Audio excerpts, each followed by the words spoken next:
राज्यसभा में चौधरी जयंत सिंह ने बोलना शुरू किया, लेकिन उसके साथ ही विपक्ष द्वारा हंगामा किया गया। जयंत इस वक्त खुद हमारे साथ मौजूद है। जयंत, आपने कहा चौधरी चरण सिंह का अपमान हुआ, आपका खुद का अपमान हुआ राज्यसभा के भीतर, हुआ क्या था? क्योंकि मल्लिकार्जुन खड़गे खड़े हो गए, उन्होंने कहा कि आपको बोलने का मौका पहले कैसे दिया गया, एलओपी को क्यों नहीं दिया गया, लीडर ऑफ द हाउस को क्यों नहीं दिया गया? क्योंकि मैंने दरखास्त की थी, कल मैंने बात की थी चेयर से, और ये चेयर का प्रेरोगेटिव होता है, और मैंने यही बात की थी कि मैं 2 या 3 मिनट में चौधरी साहब के बारे में जो ये मौका है, ये जो पल हैं, उसके क्या मायने हैं, क्या अर्थ है, किस तरह की खुशियां हैं लोगों की है, मैं उस पर अपनी बात रखूंगा। तो ऐसी जो है चीज़ें नहीं होनी चाहिए थी। चेयर का राइट है, अधिकार है सभापति जी का, कौन कब क्या क्यों बोलेगा, वो भी बोल सकते थे, लेकिन खलल डाल के तो उनकी इच्छा थी कि कोई ना बोल पाए, चौधरी साहब का नाम यहाँ जो सदन में ना लिया जाए, कोई चर्चा ना हो पाए कि चौधरी चरण सिंह जी को उनके निधन के 37 साल बाद भारत रत्न दिया गया।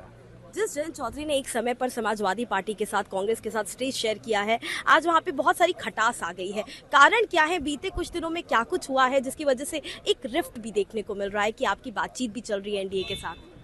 देखिए, ऐसा नहीं है, परिपक्व लोग हैं और सिर्फ अपने व्यक्तिगत हानि, नुकसान और फ़ायदे को नहीं देखा जाता। वह भी अपने दल के लिए जिम्मेदार हैं और सोच समझ के अपने दल को बढ़ाने के लिए फैसले लेते हैं। उसी हिसाब से मैं अपने मुद्दों पे जो अडिग हूँ और अपने दल को आगे बढ़ाना चाहता हूँ, और उसी के अनुरूप मैं फैसले लेता हूँ। कोई पर्सनल चीज़ थोड़ी है। जयंत, समाजवादी पार्टी के साथ आप एक समय थे, उनके नेताओं ने कहा कि एनडीए तो आपको एक मंत्री पद भी नहीं देगी, उनको कोई धक्का नहीं देगा, नुकसान आप ही को होगा। समाजवादी पार्टी के साथ तो कुछ सीटें भी मिली थी पश्चिमी उत्तर प्रदेश में, अब तो वो हाल भी नहीं रहेगा। उनको रिस्पॉन्ड कैसे करेंगे आप? देखिए, ये समय बताएगा। वो मेरे बड़े हैं, उनको बहुत लंबा अनुभव है, लेकिन मुझे विश्वास है कि जो मैं फैसला लूँगा, हमारे लोग उस पर कायम रहेंगे। एक आखिरी सवाल, जैसे ही भारत रत्न का अनाउंसमेंट हुआ, वैसे भी जो कयास थे आपके, जो कब तक कयास थे एनडीए में ज्वाइन करने पर, उस पर विराम लग गया है। सब कई लोगों ने कहा कि जो भारत रत्न दिया गया है उसके बाद ये कंफर्म है कि आप आ रहे हैं एनडीए के साथ। कुछ सीट के विषय में भी बातचीत हुई है। भारत रत्न के इतने महत्वपूर्ण फैसले को आप एक चुनाव के दृष्टि से नहीं देख सकते। 2024 का चुनाव हो जाएगा, सरकार बन जाएगी, दोबारा कुछ लोग हार जाएंगे, बहुत लोग जीत के आएंगे, लेकिन भारत रत्न चौधरी साहब को दे दिया गया है। ये बात हमेशा के लिए दर्ज हो गई, पीढ़ियां याद करेंगी इन पलों को। राज्यसभा में चौधरी जयंत सिंह ने बोलना शुरू किया, लेकिन उसके साथ ही विपक्ष द्वारा हंगामा किया गया। जयंत इस वक्त खुद हमारे साथ मौजूद है। जयंत, आपने कहा चौधरी चरण सिंह का अपमान हुआ, आपका खुद का अपमान हुआ राज्यसभा के भीतर, हुआ क्या था? क्योंकि मल्लिकार्जुन खड़गे खड़े हो गए, उन्होंने कहा कि आपको बोलने का मौका पहले कैसे दिया गया, एलओपी को क्यों नहीं दिया गया, लीडर ऑफ द हाउस को क्यों नहीं दिया गया? क्योंकि मैंने दरखास्त की थी, कल मैंने बात की थी चेयर से, और ये चेयर का प्रेरोगेटिव होता है, और मैंने यही बात की थी कि मैं 2 या 3 मिनट में चौधरी साहब के बारे में जो ये मौका है, ये जो पल हैं, उसके क्या मायने हैं, क्या अर्थ है, किस तरह की खुशियां हैं लोगों की है, मैं उस पर अपनी बात रखूंगा। तो ऐसी जो है चीज़ें नहीं होनी चाहिए थी।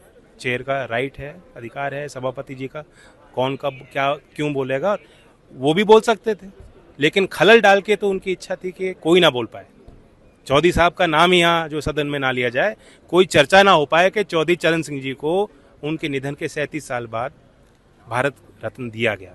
जिस जयंत चौधरी ने एक समय पर समाजवादी पार्टी के साथ, कांग्रेस के साथ स्टेज शेयर किया है, आज वहाँ पे बहुत सारी खटास आ गई है। कारण क्या है? बीते कुछ दिनों में क्या कुछ हुआ है जिसकी वजह से एक रिफ्ट भी देखने को मिल रहा है कि आपकी बातचीत भी चल रही है एनडीए के साथ? देखिए, ऐसा नहीं है, परिपक्व लोग हैं और सिर्फ अपने व्यक्तिगत हानि, नुकसान और फ़ायदे को नहीं देखा जाता। वह भी अपने दल के लिए जिम्मेदार हैं और सोच समझ के अपने दल को बढ़ाने के लिए फैसले लेते हैं। उसी हिसाब से मैं अपने मुद्दों पे जो अडिग हूँ और अपने दल को आगे बढ़ाना चाहता हूँ, और उसी के अनुरूप मैं फैसले लेता हूँ। कोई पर्सनल चीज़ थोड़ी है। जयंत, समाजवादी पार्टी के साथ आप एक समय थे, उनके नेताओं ने कहा कि एनडीए तो आपको एक मंत्री पद भी नहीं देगी, उनको कोई धक्का नहीं देगा, नुकसान आप ही को होगा। समाजवादी पार्टी के साथ तो कुछ सीटें भी मिली थी पश्चिमी उत्तर प्रदेश में, अब तो वो हाल भी नहीं रहेगा। उनको रिस्पॉन्ड कैसे करेंगे आप? देखिए, ये समय बताएगा। वो मेरे बड़े हैं, उनको बहुत लंबा अनुभव है, लेकिन मुझे विश्वास है कि जो मैं फैसला लूँगा, हमारे लोग उस पर कायम रहेंगे। एक आखिरी Thank you, एक thank एक you, एक एक एक एक आखिरी सवाल, जैसे ही भारत रत्न का अनाउंसमेंट हुआ वैसे भी जो कयास थे आपके, जो कब तक कयास थे एनडीए में ज्वाइन करने पर, उस पर विराम लग गया है। सब कई लोगों ने कहा कि जो भारत रत्न दिया गया है उसके बाद ये कंफर्म है कि आप आ रहे हैं एनडीए के साथ। कुछ सीट के विषय में भी बातचीत हुई है। भारत रत्न के इतने महत्वपूर्ण फैसले को आप एक चुनाव के दृष्टि से नहीं देख सकते। 2024 का चुनाव हो जाएगा, सरकार बन जाएगी, दोबारा कुछ लोग हार जाएंगे, बहुत लोग जीत के आएंगे, लेकिन भारत रत्न चौधरी साहब को दे दिया गया है। ये बात हमेशा के लिए दर्ज हो गई। पीढ़ियां याद करेंगी इन पलों को। राज्यसभा में चौधरी जयंत सिंह ने बोलना शुरू किया, लेकिन उसके साथ ही विपक्ष द्वारा हंगामा किया गया। जयंत इस वक्त खुद हमारे साथ मौजूद है। जयंत, आपने कहा चौधरी चरण सिंह का अपमान हुआ, आपका खुद का अपमान हुआ राज्यसभा के भीतर। हुआ क्या था? क्योंकि मल्लिकार्जुन खड़गे खड़े हो गए, उन्होंने कहा कि आपको बोलने का मौका पहले कैसे दिया गया, एलओपी को क्यों नहीं दिया गया, लीडर ऑफ द हाउस को क्यों नहीं दिया गया? क्योंकि मैंने दरखास्त की थी, कल मैंने बात की थी चेयर से, और ये चेयर का प्रेरोगेटिव होता है, और मैंने यही बात की थी कि मैं 2 या 3 मिनट में चौधरी साहब के बारे में जो ये मौका है, ये जो पल हैं, उसके क्या मायने हैं, क्या अर्थ है, किस तरह की खुशियां हैं लोगों की है, मैं उस पर अपनी बात रखूंगा। तो ऐसी जो है चीज़ें नहीं होनी चाहिए थी। चेयर का राइट है, अधिकार है सभापति जी का, कौन कब क्या क्यों बोलेगा वो भी बोल सकते थे, लेकिन खलल डाल के तो उनकी इच्छा थी कि कोई ना बोल पाए, चौधरी साहब का नाम यहाँ जो सदन में ना लिया जाए, कोई चर्चा ना हो पाए कि चौधरी चरण सिंह जी को उनके निधन के 37 साल बाद भारत रत्न दिया गया। जिस जयंत चौधरी ने एक समय पर समाजवादी पार्टी के साथ, कांग्रेस के साथ स्टेज शेयर किया है, आज वहाँ पे बहुत सारी खटास आ गई है। कारण क्या है? बीते कुछ दिनों में क्या कुछ हुआ है जिसकी वजह से एक रिफ्ट भी देखने को मिल रहा है कि आपकी बातचीत भी चल रही है एनडीए के साथ? देखिए, ऐसा नहीं है, परिपक्व लोग हैं और सिर्फ अपने व्यक्तिगत हानि, नुकसान और फायदे को नहीं देखा जाता। वह भी अपने दल के लिए जिम्मेदार हैं और सोच समझ के अपने दल को बढ़ाने के लिए फैसले लेते हैं। उसी हिसाब से मैं अपने मुद्दों पे जो अडिग हूँ और अपने दल को आगे बढ़ाना चाहता हूँ, और उसी के अनुरूप मैं फैसले लेता हूँ। कोई पर्सनल चीज़ थोड़ी है।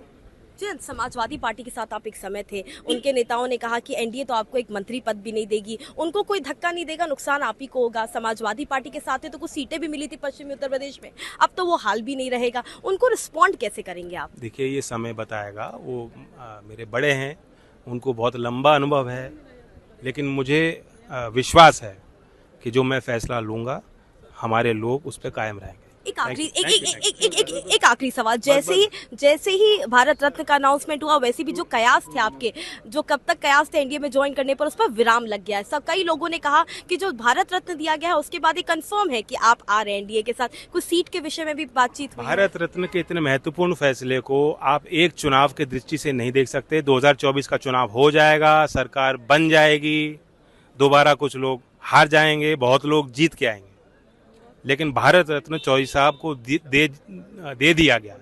ये बात हमेशा के लिए दर्ज हो गई। पीढ़ियां याद करेंगी इन पलों को। तो ये है जयंत चौधरी तमाम मुद्दों पर। Harshad Chandwani for Republic TV.